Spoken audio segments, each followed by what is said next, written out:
Hello everyone, welcome back. Myself Jayashree. Last class में देखो हमने क्या किया था, कॉची रेसिड्यू की थ्योरम पढ़ी थी। ठीक है, उसके बाद में कॉची इंटीग्रल थ्योरम पढ़ी और उस थ्योरम के अंदर मेन क्या था, सम ऑफ रेसिड्यूज। ठीक है, रेसिड्यूज का सम निकालना। तो उसके लिए सम तो तब निकालेंगे ना जब हमको रेसिड्यूज निकालना आएगा। तो हमने लास्ट लेक्चर के अंदर रेसिड्यू निकालने के जो मेथड्स होते हैं उनकी स्टडी करी और उससे रिलेटेड कुछ एग्जाम्पल्स देखे। राइट, आज की क्लास में देखो हम लोग क्या कवर करने वाले हैं कि जो हमने थ्योरम देखी थी ना, कॉची रेसिड्यू थ्योरम, तो उसके अंदर क्या था, हमको इंटीग्रल निकालना था। ठीक है, तो हमने रेसिड्यू निकालना तो सीख लिया, अब हम इंटीग्रल निकालेंगे उसके थ्रू। ठीक है ना, तो जो पिछली क्लास में थ्योरम पढ़ी थी बस उसी के हम लोग रेसिड्यूज निकाल निकाल के उनके इंटीग्रल्स निकालने के लिए आज प्रैक्टिस कर रहे हैं।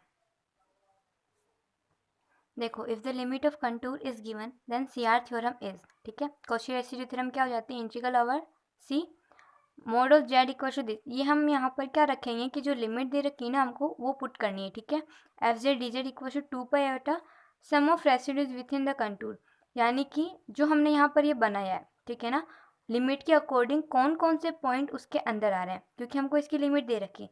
इसके अंदर जो जो पॉइंट्स आ रहे हैं सिर्फ हम उन्हीं का रेसिड्यू कैलकुलेट करते हैं। ठीक है, तो इसमें आपको मेन ये चीज़ ध्यान रखनी है, क्योंकि रेसिड्यू निकालना तो आपका आ चुका है, लेकिन जो लिमिट दे रखी है उस लिमिट के अंदर जो जो पॉइंट्स आ रहे हैं ना, सिर्फ उन्हीं पॉइंट्स के ऊपर हमको रेसिड्यू कैलकुलेट करना है। अगर कोई पॉइंट उसके बाहर आ रहा है तो हमको उससे कोई मतलब नहीं है, उसको हम लोग यहाँ पर ऐड नहीं करते हैं। ठीक है, वरना हमारा आंसर जो इंटीग्रल है वो गलत आ जाएगा।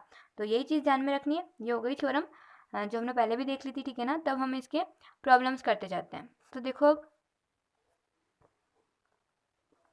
सी mod of z equals to half 3z square plus 7z plus 1 divided by z plus 1 dz।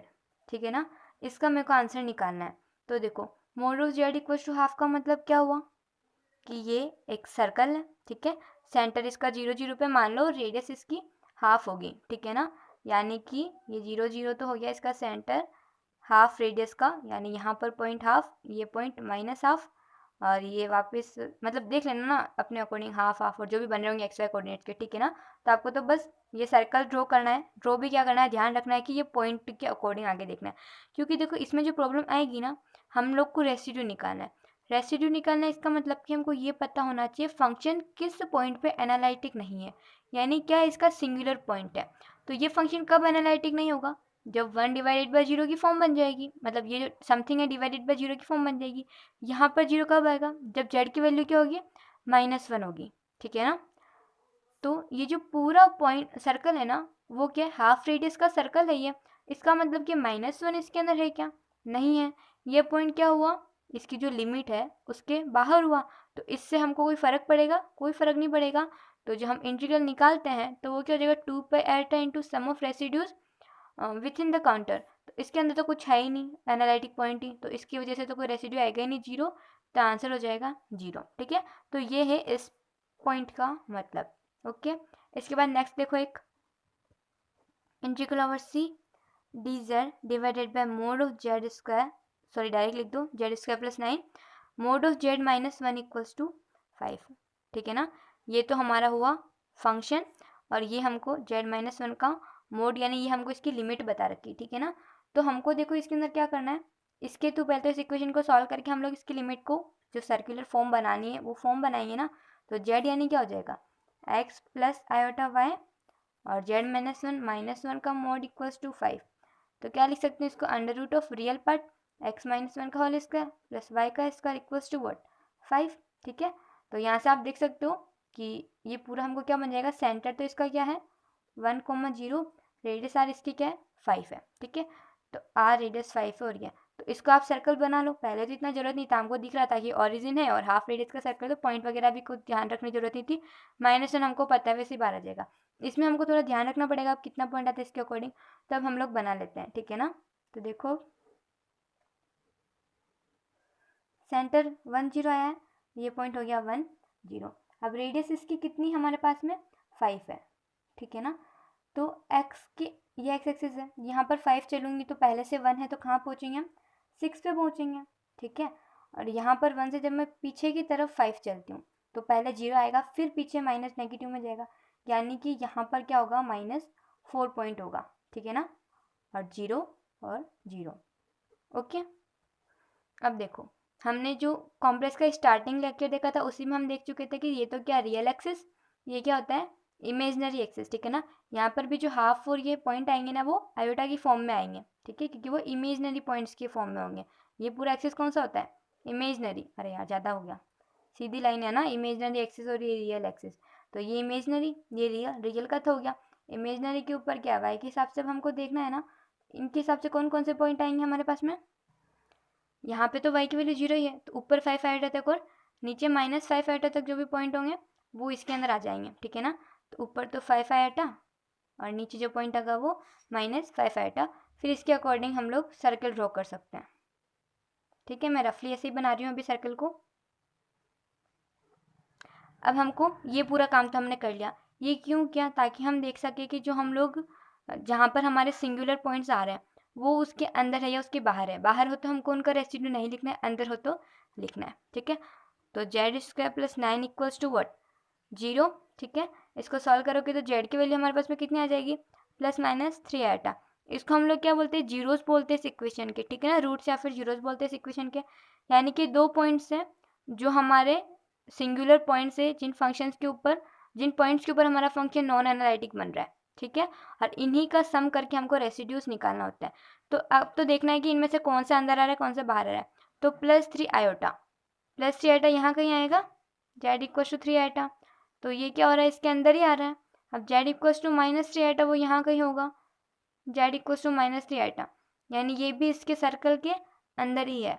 इसका मतलब कि इन दोनों पॉइंट्स के जो रेसिड्यूज होंगे वो इस कैलकुलेशन में हमको आएंगे, ठीक है ना। सम ऑफ रेसिड्यूज में अब दोनों को लिखना है, तो दोनों के ऊपर कैलकुलेट कर दो। रेसिड्यू कैलकुलेट करना z = 3 आयोटा पे। तो ये अब कैलकुलेट करना हम लोग कल मतलब लास्ट क्लास में देख चुके थे, ठीक है ना। तो कैसे हो जाएगा, बस limit z tends to 3 iota, z -3 iota, simple pole बनना है ना। सिंपल पोल को कैसे निकालते हैं, limit z tends to a, z - a fz, ठीक है। fz कितना है यहाँ पर, dz डिवाइडेड बाय z² + 9 है। इसके लिए क्या बनेंगे, यानी z +3 आयोटा, z -3 आयोटा, ऐसे लिख सकती हूँ ना मैं इसको, z² + 9 को ऐसे लिख सकते हैं। और उसके बाद में z -3 आयोटा दोनों के अंदर कैंसिल हो जाएगा, ठीक है। तो dz डिवाइडेड बाय, हाँ यहाँ पर ये dz लिखा है ना मैंने, इसको नहीं लिखना है क्योंकि हमको तो fz लिखना है ना। तो fz तो सिर्फ कितना, जैसे इसमें fz ये है, इसके अंदर अब fz क्या है, 1 डिवाइडेड बाय z² लाइन है। ये पूरा जो क्वेश्चन में दे रखा है वो तो fz dz दे रखा है, यहाँ पर मुझे fz लगना है, लिखना है, तो ये आ जाएगा, ठीक है। तो ये दोनों कैंसिल, और फिर z टेंड्स टू 3 आयोटा, तो यहाँ पर 3 आयोटा लिखूंगी तो 1 डिवाइडेड बाय 6 आयोटा बन जाएगा, ठीक है। ऐसे ही रेसिड्यू मुझे z = -3 आयोटा के ऊपर निकालना है, तो limit z tends to -3 iota, और माइनस माइनस प्लस हो जाएगा तो z +3 आयोटा, फंक्शन fz कितना है, 1 डिवाइडेड बाय z² + 9, यानी इसको ऐसे लिख सकती हूँ, वही z +3 iota, z -3 iota, plus वाली टर्म कैंसिल, -3 आयोटा रखेंगे तो माइनस का 1 डिवाइडेड बाय 6 आयोटा बन जाएगा। तो अब हमको लिखना है सम ऑफ रेसिड्यूज, ठीक है ना, इंटीग्रल के लिए। सम ऑफ रेसिड्यूज कितना हो जाएगा, दोनों ही अंदर आ रहे, दोनों को ही sum, 1 divide by 6 iota -1/6 iota, यानी 0। तो मेरा जो इंटीग्रल है, integral over c fz dz, वो कितना है, 2 pi iota into sum of residues. इस पूरे इंटीग्रल की वैल्यू निकालनी थी ना मुझे, तो 2 pi iota sum of residues तो 0 आ गया, तो यानी इस पूरे इंटीग्रल की वैल्यू कितनी आ जाएगी, 0 आ जाएगी, ठीक है। अब देखो अगला एग्जाम्पल, अगर हमको निकालना है integral over c, I think दिख रहा है, 2z + 1 dz divided by z² + z, mod of z equals to what, half, ठीक है। अगर हमको इस इंटीग्रल की वैल्यू कैलकुलेट करनी है तो देखो z² + z 0, ठीक है ना, तभी ये फंक्शन का हम लोग को सिंगुलरिटीज निकाल पाएंगे। तो z × z + 1 कितना हो जाएगा, 0, z की वैल्यू 0 और -1 मिल जाती है इससे हमको, ठीक है ना। अब देखो हमको लिमिट क्या दे रखी है कि mod of z equals to half, यानी कि अभी हमने देखा था हाफ रेडियस का सर्कल होगा सेंटर्ड एट ओरिजिन, ओके। ये देखो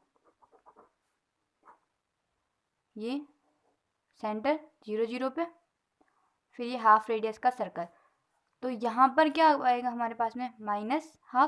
तो -1 इस रेंज के अंदर है क्या, मतलब इसके अंदर आ रहा है क्या, सर्कल में नहीं आ रहा है ना, तो -1 तो हो गया outside.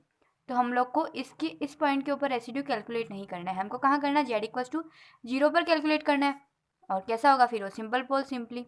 Limit z tends to 0 z minus 0 और एफ जेड की वैल्यू यानी ये, तो 2z+1 डिवाइडेड बाय, यहाँ से जेड कॉमन ले लूँ मैं, तो जेड क्या बचेगा, z+1। इससे ये कैंसिल, जेड की वैल्यू इसमें 0 पुट करते हैं तो आंसर हमारे पास कितना आ जाता है, 1 आता है। ठीक है, तो ये तो हमने क्या निकाला है, रेसिड्यू निकाला जेड इक्वल्स टू 0 पे। हमको इंटीग्रल की वैल्यू चाहिए, तो इंटीग्रल क्या है, 2 pi iota into sum of residues, केवल इसी पे तो निकालना है, ये तो बाहर हो गया, तो यानी 1, तो हो जाएगा 2 पाई आयोटा। ठीक है, एक और एग्जांपल देखो, integral over C sine Z divided by 2z minus pi, ठीक है, डी जेड, इसके हमको इंटीग्रल की वैल्यू निकालनी है, mod of z equals to 2 के लिए। ठीक है ना, तो इसको 0 करेंगे तो 2z minus pi equals to 0, इसका मतलब 2z किसके बराबर है, पाई के, यानी जेड कितना है हमारे पास में, पाई/2। ठीक है, अब पाई/2 की वैल्यू हम लोग देख लेते हैं कितनी होती है, 3.14 डिवाइडेड बाय 2, यानी कि ये 1 पॉइंट कुछ आ रहा है। हमारे पास में लिमिट कितनी है, mod of z equals to 2, यानी कि ये क्या एक सर्कल है जिसका सेंटर तो वो ओरिजिन पे हो जाएगा और रेडियस इसकी 2 है, तो ये जो 1 पॉइंट समथिंग आ रहा है वो 2 के अंदर ही है ना, यानी ये पॉइंट हमारा कैसा है, इनसाइड है। इनसाइड का मतलब क्या है कि अब यहाँ पर इस पॉइंट पे हमको रेसिड्यू कैलकुलेट करना है, तो यहाँ पर रेसिड्यू कैलकुलेट कर लीजिए, लिमिट जेड टेंस टू कितना, पाई/2 है ना, तो पाई/2 जेड माइनस पाई/2 साइन जेड, और हमको क्या करना है, यहाँ से जेड का कोफिशिएंट 1 बनाना होता है, तो 2 कॉमन ले लो, क्या बचेगा, जेड माइनस पाई/2, तो यहाँ से ये कैंसिल, तो अब बस लिमिट पुट कर दो, तो साइन पाई/2 डिवाइडेड बाय 2, साइन पाई/2 की वैल्यू 1 होती है, तो 1/2 आ गया। ठीक है, तो जो इंटीग्रल है उसकी वैल्यू कितनी हो जाएगी, 2 pi iota into sum of residues यानी हाफ, तो पाई आयोटा आंसर आ जाएगा। ठीक है, और एग्जांपल देखो, integral over C sine Z divided by Z की पावर 6 डी जेड। ठीक है ना, अब एक तो हम क्या कर सकते हैं, यहाँ से देख सकते हैं जेड इक्वल्स टू 0 एक पोल है ऑर्डर 6 का। ठीक है ना, जेड इक्वल्स टू 0 इज, यहाँ पर मैं आपके डिवाइड कर देती हूँ। ठीक है ना, तो z equals to 0 is a pole of order 6। ठीक है, अब जो हम फॉर्मूला यूज़ करते हैं इसके लिए रेसिड्यू निकालने का, पोल ऑफ ऑर्डर n के लिए, उसके अकॉर्डिंग आप सॉल्व कर सकते हैं। कैसे निकालेंगे, 1 डिवाइडेड बाय n-1 का फैक्टोरियल, पहले रेसिड्यू निकाल रहे हैं ना हम, रेसिड्यू जेड इक्वल्स टू 0 पे 6 का ऑर्डर का है, तो 1 डिवाइडेड बाय n-1 का फैक्टोरियल, n-1 इन 6-1 5 का फैक्टोरियल, फिर d बाय डी जेड किस ऑर्डर का होगा, ये n-1 होता है ना, तो यहाँ पर 5 यहाँ पर 5। ठीक है, dn-1 divided by d z to the power n-1 इसके। ठीक है, उसके बाद क्या करेंगे हम लोग, इसको जेड माइनस ए की पावर n, यानी जेड, और यहाँ पर हमारे पास में ए क्या है, 0 है ना, तो सिंपली क्या बनेगा, जेड की power 6 sine Z divided by Z की पावर 6, इससे ये कैंसिल हो जाएगा। ठीक है, और ये पूरा हम लोग को कहाँ पे कैलकुलेट करना है, जेड इक्वल्स टू 0 पे। तो जब आप इसको सॉल्व करोगे, कुछ नहीं करना है, तो साइन जेड है उसको 5 बार डिफ्रेंशिएट कर देना। ठीक है, तो जब आप करोगे इसको 5 बार तो आपको क्या मिलेगा, देखो यहाँ पर 1/5 का फैक्टोरियल कितना होता है, 120। ठीक है, और साइन जेड को 5 बार करोगे तो कोस जेड मिलेगा। ठीक है, और कोस जेड यानी कोस जीरो कितना होता है, 1 होता है, तो आ जाएगा 1 डिवाइडेड बाय 120। तो इंटीग्रल की वैल्यू क्या होगी हमारे पास में, 2 pi iota into sum of residues यानी 1/120। ठीक है, तो आ जाएगा पाई आयोटा बाय 60। एक तो ये तरीका था कि हमने एन ऑर्डर का पोल मान के इसको पूरा सॉल्व किया, और एक और क्या चीज़, साइन हमारे पास में। ठीक है ना, और साइन का हम लोग क्या कर सकते हैं, साइन जेड का एक्सपांशन कर देते हैं। ठीक है ना, कैसा हो जाएगा, 1 डिवाइडेड बाय, देखो 1/जेड की पावर 6 है ना, तो एफ जेड हमारे पास में क्या हुआ, sine Z divided by Z की पावर 6। ठीक है ना, तो 1/जेड की power 6 sine Z cos Z exponential वाली जो टर्म आती है इन सभी के अंदर हम एक्सपांशन कर सकते हैं, तो बस एक्सपांड कर दो, और फिर क्या करोगे, जेड माइनस जेड के ऊपर फैक्टोरियल 3 है जैसे। ठीक है, फिर प्लस जेड की power 5 divided by factorial 5 and so on. आगे की हमको जरूरत नहीं है, क्यों, क्योंकि हम लोग जब एक्सपांशन करते हैं इनका सीरीज एक्सपांशन, तो हम क्या देखते हैं, 1/जेड का कोफिशिएंट क्या आ रहा है। ठीक है, और जो 1/जेड का कोफिशिएंट होता है वही हमारा क्या हो जाता है, रेसिड्यू हो जाता है। तो यहाँ से 1/जेड कब बनेगा, ऊपर जब जेड की पावर 5 है, नीचे 6 है, तो यहाँ से 1/जेड की टर्म आएगी, 5 फैक्टोरियल यानी 1/20। तो कोफिशिएंट ऑफ 1/जेड हमारे पास में कितना आ जाएगा, 1 डिवाइडेड बाय 120, फिर वही इंटीग्रल तो 2 pi iota into sum of residues, यही तो हमारे पास में रेसिड्यू आता है, कोफिशिएंट ऑफ 1/z, ठीक है ना। तो इस तरीके से हम लोग इंटीग्रल सॉल्व कर सकते हैं। तो दोनों तरीके, आप चाहे तो एक्स को सीरीज एक्सपांशन करके कर दो, चाहो तो इसको 6th ऑर्डर का पोल है उसके अकॉर्डिंग सॉल्व कर दो, ठीक है। अब देखो integral over z² minus 2z divided by z+1 का होल स्क्वायर z² प्लस 4, ठीक है ना। लिमिट के लिए हमको इन्होंने ये चीज़ दे दी कि z-2 इक्वल्स टू 1.5। तो पहले तो इसके लिए हमको देखना पड़ेगा कि किस रेंज के अंदर पॉइंट्स है, क्योंकि हमारे यहाँ से पॉइंट देखो क्या क्या आएंगे। एक तो z+1 को हमको 0 करना है, यानी कि z की वैल्यू आ गई -1, ये सेकेंड ऑर्डर का पोल है, ठीक है। उसके बाद में z² प्लस 4 को 0 करना है, z² प्लस 4 को 0 किया, यानी z की वैल्यू आएगी +-2 आइटा। तो अब हम देखते हैं कि इन तीन में से कौन से वाले ऐसे पॉइंट है जो हमारे अंदर आ रहे हैं, सब आ रहे हैं क्या, केस बन रहा है, ठीक है। तो z-2 इसका मतलब क्या हुआ कि सेंटर कहाँ पे आएगा इसका, 2,0 पे, ठीक है। फिर रेडियस इसकी हमको दे रखी है 1.5, मान लो कि ये ओरिजिन है, ठीक है, 0 0। तो 1.5 रेडियस नहीं, यहाँ से कहाँ लूँ मैं, 2 + 1.5 3.5, ठीक है। इधर भी फिर 1.5 आइटा तक, नीचे भी कितना है -1.5 आइटा, और इधर किस साइड में जाएगा ये, क्योंकि ये 2 पे है, और इससे जब मैं 1.5 कम करूँगी तो ये फिर अपने यहाँ पर लगभग मान लो 0.5, ठीक है ना। बाकी इधर आप लोग लिख देना 0 0, और जो भी पूरे पॉइंट बन रहे 0, इधर, ठीक है ना। तो इस तरीके से आप ये देखो कि z इक्वल्स टू -1, क्या ये पॉइंट हमारे इसमें आ रहा है, ये रहा सर्कल, ठीक है। तो ओरिजिन से पहले ही खत्म हो गया है, तो ठीक है ना, 0.5 तक ही आ पाया, इसका मतलब z-1 तो इसमें नहीं आ रहा है, आउटसाइड है, ठीक है। फिर z इक्वल्स टू +-2 आइटा, तो यहाँ पर हमारे 1.5 आइटा और -1.5 आइटा तक ही आ रहा है, इसका मतलब कि ये भी क्या है, आउटसाइड है, तो इस पर भी रेसिड्यू कैलकुलेट नहीं करना है। इसका मतलब कि ऐसा कोई पॉइंट है ही नहीं जहाँ पे हमको रेसिड्यू कैलकुलेट करना है, तो सम ऑफ रेसिड्यू कितना आ जाएगा, 0 आ जाएगा। तो इंटीग्रल की वैल्यू क्या होती है, 2 pi iota into sum of residues, तो 2 पाई आयोटा इंटू 0 यानी 0 आंसर आ जाएगा, ठीक है। तो आज की क्लास में यहीं तक, ठीक है। नेक्स्ट क्लास के अंदर हम लोग जो ट्रिग्नोमेट्रिक इंटीग्रेशंस होते हैं, ठीक है, 0 से लेकर 2 पाई तक लिमिट के अंदर, ठीक है।